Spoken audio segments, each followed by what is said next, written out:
Happy Friday to you, or whatever your replay day may be.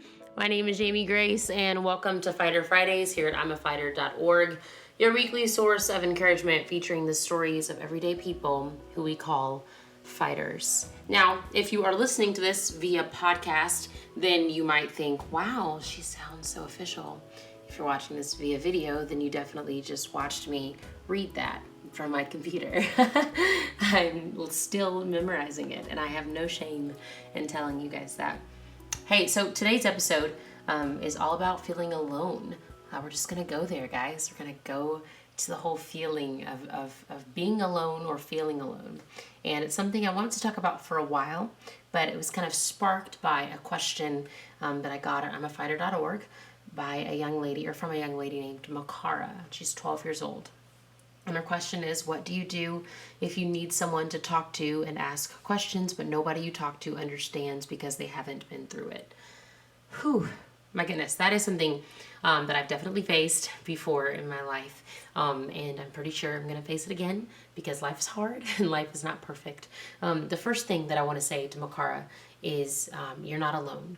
I think whether we are able to verbalize her question exactly how she verbalized it, I think we've all been to a place where we want to talk about something, or we're going through something, maybe we don't want to talk about it, whatever it is, but I think we've all been to a place where we feel alone, where we feel left out, maybe like people don't understand us. And the very first thing that I want to say to her, to you, to all of us, honestly, is that you're not alone. You may feel like you are, but you're not. Some people may actually relate to what you're going through, and they haven't even been through what you're going through. Or some people maybe have gone through it, and you just don't yet know it because you haven't had to have a conversation with them, or you haven't been able to go deep.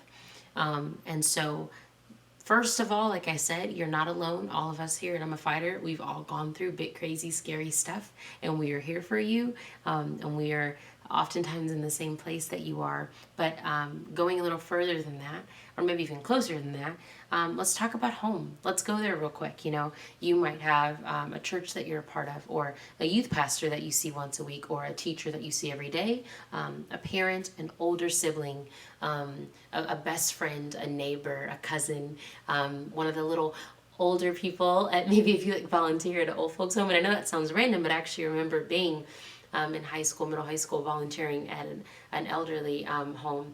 And I remember some of the older people, I mean, some of them may be there because they are, really struggling, but some of them might also be there, they might be in their right mind, but maybe have some physical limitations. And I remember having moments where I felt like they actually understood me and could encourage me in a way that maybe my friends couldn't. So I want to encourage you to look at the people that are in your life, look at the people that are around you, and see if there is anyone in your life that wants to listen, that is there to listen, that can ask questions.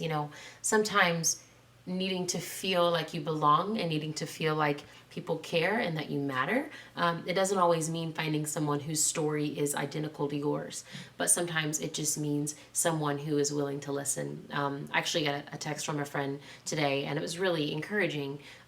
While she was going through some things, and she said, I wanted to talk to you about it, and I said to her, I was like, well, I'm sorry we didn't get the chance to talk. Do you want to text it, or do you want to talk later? And she texted me back, and she said, you know what? I just wanted to talk to you because you're really good to talk to. And that was one of the most encouraging things anyone could have ever said to me, because I talk a lot. I'm really good at talking. I'm really good at running my mouth. I love to talk. I love to give advice. I love to have a podcast and a video rolling at the same time because I love to make noise.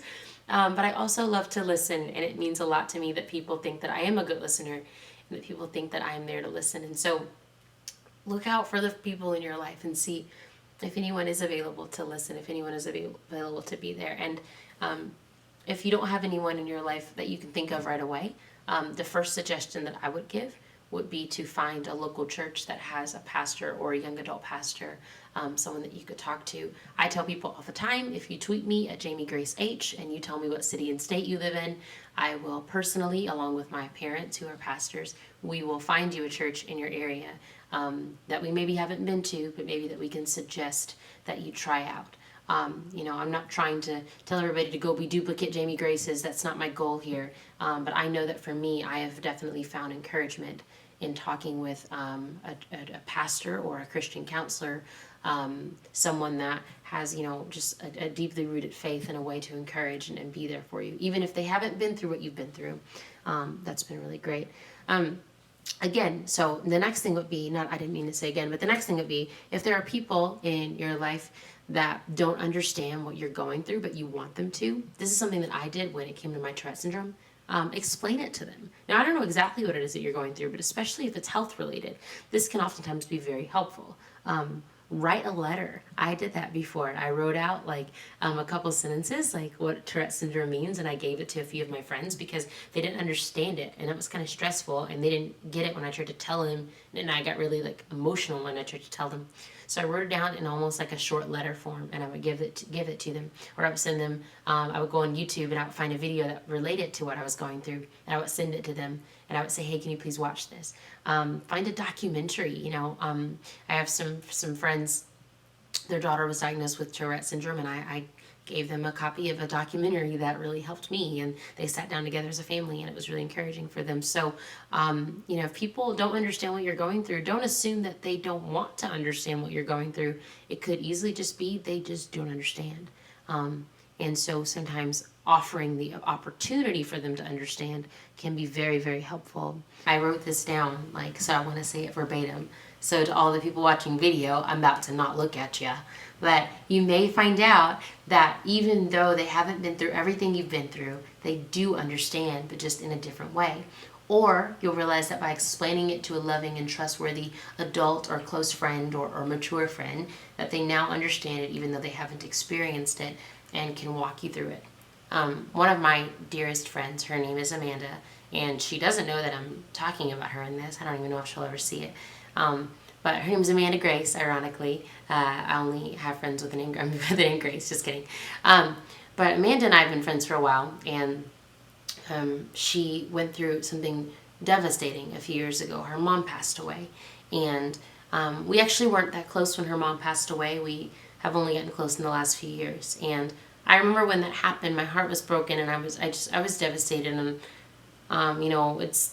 I didn't know her mom, but I love her. She's my friend, and I didn't know what to do. I didn't know what to say. I tried, send encouraging text messages, and my mom sent her, I think, a few encouraging words, but there's, it's hard. I didn't understand at all what she was going through. But when her mom passed, her mom had been sick, and her mom had gone through a really difficult journey of being sick, and just a lot of people knowing their story and asking a lot of questions, and so she really faced just a lot of challenges with that. Well, presently, my mom is facing a lot of health challenges, and my mom's condition is not fatal, but my mom has just been going through a lot, especially the last 5 years, and people ask a lot of questions and they want to know a lot of stuff, and it's really frustrating. It's really confusing because I don't always know what to say, and I get a little overwhelmed. And I actually remember the last time I had a major breakdown. I was in the car with my parents, and my mom took my phone out of my hands and she called Amanda. And she gave Amanda kind of a brief rundown, and she said, "Look, your little sister's having a breakdown. She's not doing well, with everything that's going on." And I talked to Amanda, and I still talk to her about this. And I bring up this story because Amanda and I, both of our moms, their health stories are not identical. They're not the same.